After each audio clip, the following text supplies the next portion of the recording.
Hi guys, big boss episode 6 కొన్ని matter live లో చూసిన దాంట్లో ఉన్నాయి. కొన్ని ఇప్పుడు ఇంతకు ముందు జరిగిన ఎపిసోడ్ లో కూడా ఉన్నాయి.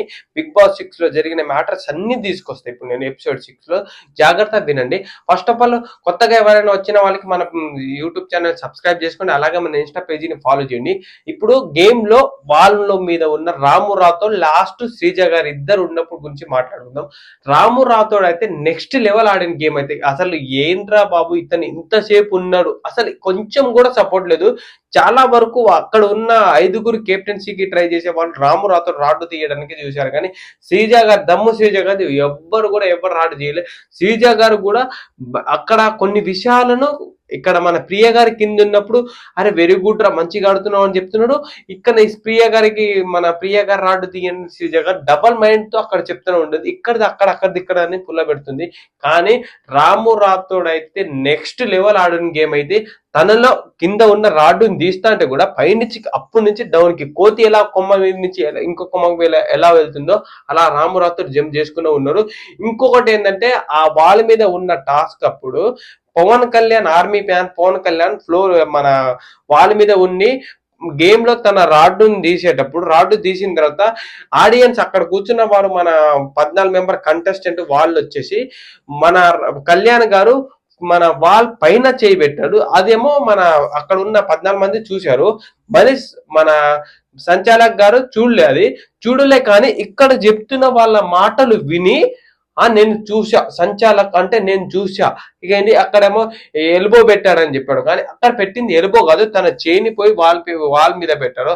అది కూడా లెఫ్ట్ హ్యాండ్ చేయిని, తనేమో రైట్ హ్యాండ్ చేయి పెట్టాడని చెప్పారు. అదక్కడ అయితే సంచాలక ఫెయిల్ అయిపోయాడు మనీష్ గారు. అసలు ఈ తన ఫోకస్ గేమ్ మీద ఉందా సంచాలక మీద ఉందా, అసలు ఏం చేస్తున్నారో తనకి అర్థం అవ్వట్లే, కన్ఫ్యూజ్ చేస్తాడు. అసలు ఈ తను ఎందుకున్నారా బాబు బిగ్ బాస్ హౌస్ లో అని అనిపిస్తుంది జనాలకు అందరికి. కానీ పవన్ కళ్యాణ్ ఆర్గ్యూ చేసిన విధానం కూడా బాగానే ఉంది.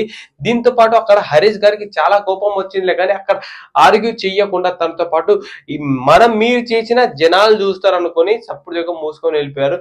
జనాలు డెఫినెట్ గా చూస్తారు, ఎవరి తప్పు ఎవరిది రైట్ ఎప్పటికప్పుడే తెలుస్తూనే ఉంటది, మీకు ఇన్ఫర్మేషన్ కూడా వస్తుంది. ఎలిమినేటర్ బట్టి ఎవరు ఎలిమినేటర్ అవుతారో దాన్ని బట్టి. ఇంకా హరీష్ గారు అయితే థమ్స్అప్ టాస్క్ లో అయితే ఇరగదీసేసాడు. సార్ థమ్స్అప్ తను సంజన గారు థమ్స్అప్ తీసుకొచ్చి అందరికి ఇస్తుంటే థమ్స్అప్ ని అసలు సంజన గారు గుడ్డెలా మాయం చేసిందో హరీష్ గారు వచ్చేసి థమ్స్అప్ అలా మాయం చేసి ఇక్కడి నుంచి అక్కడ చుట్టూ తిరుగుతూనే ఉంది, కానీ థమ్స్అప్ ఎవరు దొంగతనం చేశారని సంజన అనేది గెస్ చేయలేకపోయింది. అతనికి సంజనకు దొరకలే, లాహకరికి ప్లాన్ చేసుకుంటా మన వాటర్ బాటిల్లో కలిపి అప్పుడు అలా తాగారు వాళ్ళు.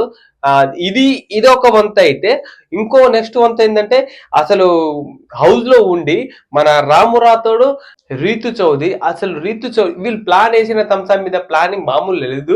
కొంచెం సగం నువ్వు తాగు సగం నేను తాగుతా, ఆ సగం దాచిన దానికి మూతేసేవాడు. అసలు ఏమైనా కామన్ సెన్స్ కొంచెమైనా ఉందా మీకు? చెప్పేటప్పుడు కూడా కొంచెం అరే మీరు ఓపెన్ చేసినట్టు కనిపిస్తుంది కదా, తాగినప్పుడు కూడా తాగడం పెద్ద మ్యాటర్ కాదు, ఓపెన్ చేసినట్టు కనిపిస్తుంది. తాగేటోళ్ళు అయితే ఏదో ఒక బాటిల్ ఓపెన్ తీసుకొని దొంగతనం చేసి తాగాలి, కానీ ఈ ప్లాన్ అయితే ఓ కోతేమో కొబ్బరి చిప్ప కోసం దొరాడుకున్నట్టు దొరాడతారు లాభాలు. అయితే నాకైతే అట్లానే అనిపిస్తుంది బిగ్ బాస్ హౌస్ లో.